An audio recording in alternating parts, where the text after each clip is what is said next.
Hi, Tony. How are you? I am very well, thank you. So we're talking about what is this? Your third orchestral record, right? Do you prefer classical or orchestral? I call it orchestral. Classical to me conjures up sort of like, Bach and Mozart, so I don't feel I'm quite there yet. So orchestral is good. I mean, three albums in, you're getting close to there, if nothing else, by default, I guess. Well, it means, yes, it means I have my own rack in record shops, you mean? No, yeah, I think you get better at these things as well, really. I had a lot to learn to begin with, and I sort of feel, I get happier with each result. What is it that attracts you to this type of writing? Because, I mean, obviously, for those who don't know, this is not the world you exactly started in here.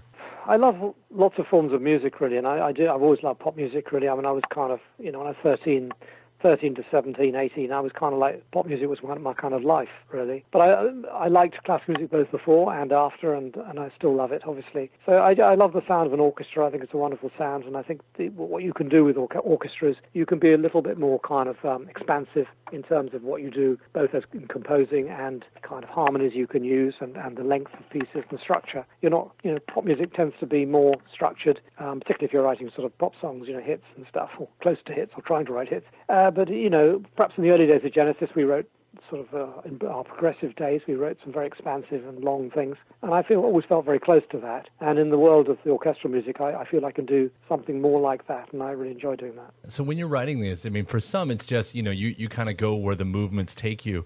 The ones that feel good, and others you're trying to tell a story through the movements. Does it work one way or the other with you? I think really music sort of tends to lead me from one place to another, really. I'm not particularly trying to tell an actual story, but a sort of a kind of musical, the music should have a story of its own, if you like. It has its own momentum, takes you from one place to another, and for me, when it works well, even though the changes can be quite abrupt, or you have a change of mood or change of music, it should carry the listener through with it. And, I just write what appeals to me, really, and I use my own taste as a sort of yardstick and hope that other people follow. Well, when you get a title like, the first listen on this record with Prelude to a Million Years, I mean, that's a great title. That sort of sets up a story if there ever would be one. Yeah, well, I agree. It's a bit of a borrowed title, I have to say. There's a American graphic artist called Lind Ward who wrote a series of books which are actually, they're totally done with pictures, stories without words, if you like. And he like him very much. And one of his books was called Prelude to a Million Years, and I've always quite liked the title. And I thought, because this opening piece on this record was very much what I would call a prelude, I thought I'll borrow this title, and it conjures up a nice image, I think, really. Of course, another one of the big notes off of these songs is Renaissance. I read actually comes from the Genesis days. Is that right, or a version of it? Well, yes, it's not really from Genesis. Something I wrote, in fact, basically in the late 90s. I wrote the first 1 minute of the piece was something I found on an old tape that I'd written many years ago when I was trying to get involved in film music, part of a film demo tape sort of thing. And I thought it had a very strong atmosphere. I really liked the way it set it up. So it's just all it is the first part of it. It's a sort of drone section with a weird melody, and then a little very simple melody that follows it. That kind of was what came originally, and everything else since then was written. All the rest of the song was written more recently. That was the last thing I wrote. So it's 90% new music, really, but it's just a little... Sometimes you need a spark to set you off in a particular direction, and that was what... that definitely sparked me in a way. It's something, a little thing. I'd heard it, in fact, a few times. I'd listened to it over the years, and I thought, I've got to do something with that, because I just feel it's really good, So it's finally made its way out. Isn't that interesting how long, though, something can just sit dormant, one of your ideas, your creative ideas, until... decades later, that it finally, well, it's happened. I mean, it happened with bits and pieces over the years. I mean, I had bits and pieces that ended up in songs like Supper's Ready, and then in the Lamb Lies Down on Broadway that I'd written, 10 years before. I mean, they do come in like that, really. And even a song like A Trick of the Tail, which ended up being the title track of that album, I'd written about 7-8 years before that. Sometimes just their moment comes, if you like, and then you use it, I do say, you got to say, it's sort of walking between the two eras here, to come from that prog and rock world, prog and rock world, Prog, I like prog. Yeah, prog. That's good. Prog. Combination, why not? That's what we do these days. Why not? And that's what you're talking about, how sort of dealing with both of those. I mean, does that music still hold the same interest to you now as it did then? Well, I still enjoy the stuff we did. I mean, I must admit, I'm a fan of our music, so when I hear it and I think that's actually really good, everything stands up with most of the stuff I do. So I'm happy with it. I can't say, do I listen to other people's music like that?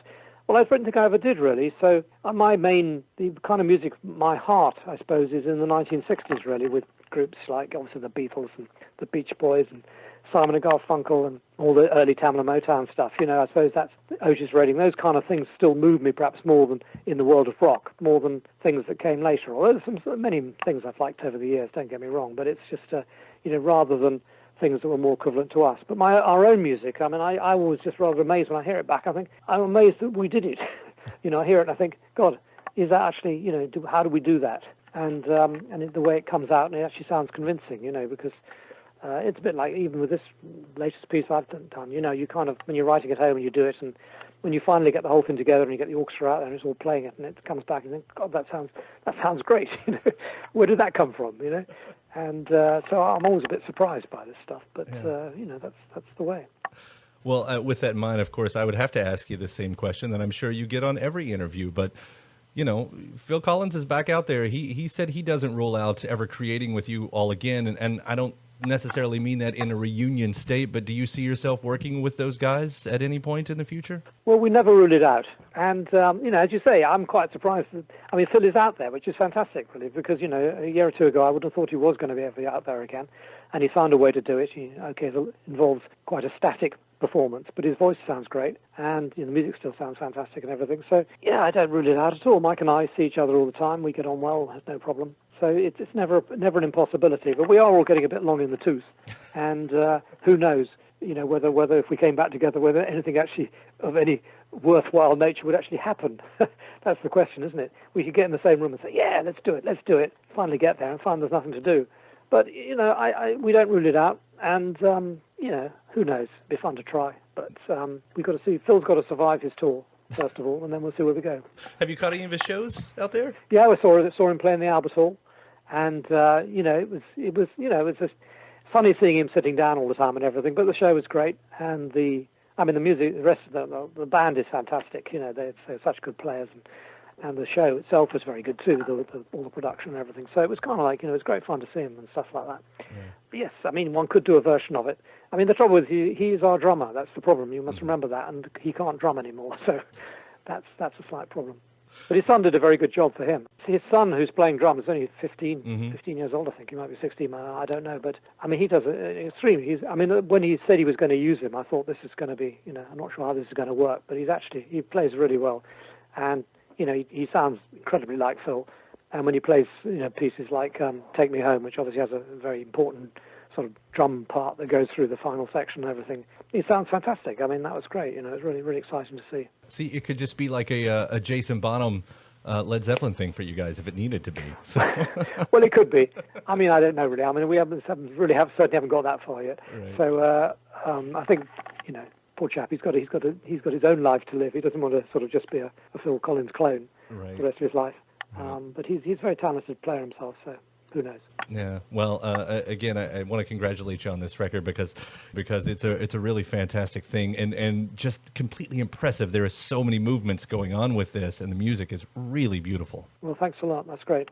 Yeah, Tony, it's a pleasure talking to you. Hopefully, are you touring behind this one? Are you going to be doing this one live with the orchestras? I have no plans at the moment, but I don't rule it out. But what I'd really like is someone else to do it, actually, But who knows? We'll see what happens in the future. That's the dream right there. Write the song and then let other people do it. Well, that's what I always wanted to do. Right? I've been trying to do this for 50 years, and it's not worked yet. But someday maybe it'll happen, Who knows? Oh, we had the Disturbed. The Disturbed did a version of Land of Confusion, which was really good. So, why not? Someone else could do something. Anyhow, there you go. There you go, man. Tony, it was a pleasure. Thank you so much. All right, great. All right, take care. Nice to talk to you. Okay, bye. Bye.